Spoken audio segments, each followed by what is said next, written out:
Δύο πράγματα που κανείς δεν σου αναφέρει όταν σου προτείνουν ένα υποκατάστατο γεύματος με τη μορφή ροφήματος. Γιατί δεν είναι η καλύτερη επιλογή όσον αφορά την πληρότητα, παύλα, τον κορεσμό σου, αλλά και την απορρόφηση θρεπτικών συστατικών. Ένα υποκατάστατο γεύματος με τη μορφή ροφήματος πολλές φορές γεμίζει το στομάχι μας και θεωρούμε πως έχουμε φάει κάτι, αλλά δεν επηρεάζει το ίδιο τον εγκέφαλό μας. Η διαστολή στομάχου που προκαλεί στέλνει σήμα στον εγκέφαλο ότι υπάρχει τροφή στο στομάχι μας, οπότε ως εδώ όλα καλά. Αλλά ο μηχανικός αυτός κορεσμός δεν είναι αρκετός από μόνος του για να ενεργοποιήσει εγκεφαλικά κυκλώματα αληθινού κορεσμού. Ο εγκέφαλος καταγράφει το αίσθημα πληρότητας με βάση πολλαπλά σήματα από τη γαστρεντερική οδό, από τη μάσηση, από το στόμα και όχι μόνο από το στομάχι μας. Η μάσηση αποτελεί ένα σήμα κορεσμού από μόνη της. Όταν μασάμε την τροφή μας και δεν την πίνουμε απλά, τότε ενεργοποιούνται περιοχές στον υποθάλαμο που σχετίζονται με την έκρηση ορμονών όπως είναι το νευροπεπτίδιο YY και GLP-1 που μειώνουν την όρεξη. Επιπλέον, η μάσηση σχετίζεται και με μια άλλη εγκεφαλική περιοχή που σχετίζεται με τη συνειδητή επίγνωση της τροφής και του κορεσμού, γνωστή και ως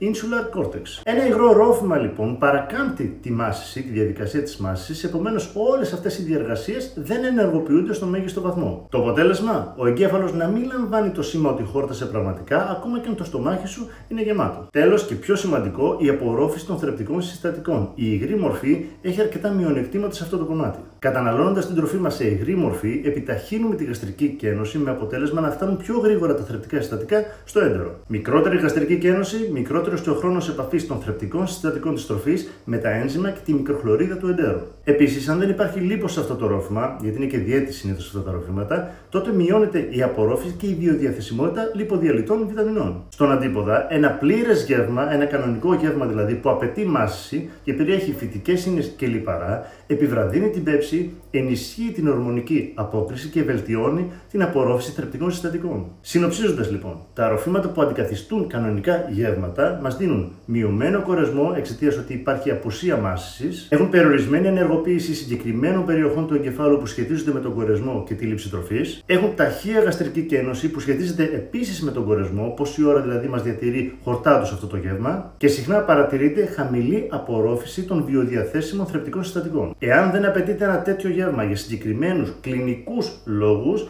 εσύ που θες να χάσεις απλώς κιλά, φάε κανονικό φαγητό.